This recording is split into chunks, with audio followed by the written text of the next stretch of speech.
নমস্কাৰ। পাঠ কৰিবলৈ লৈছোঁ বিনীতা বৰশইকীয়াৰ এটি সুন্দৰ কবিতা। কবিতাৰ শিৰোনাম ভাল পোৱা।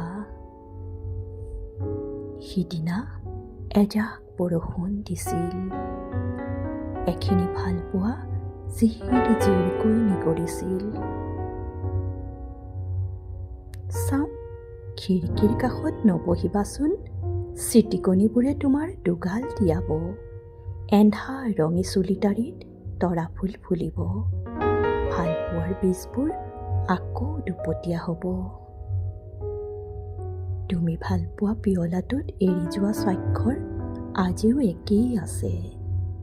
তুমি ভাল পোৱা তগৰজোপাও খাই ফুলিছে। সিদিনা যে এজাক বৰষুণ দিছিল, ৰামধেনু এখনে লুকা ভাকু খেলিছিল, আৰু বাৰীৰ সেই আমজোপাৰ তলত এখিনি লৰালিয়ে উথপ থপ লগাইছিল। মই 3টা পালোঁ, মই 5টা পালোঁ, মই এটাহে পালোঁ।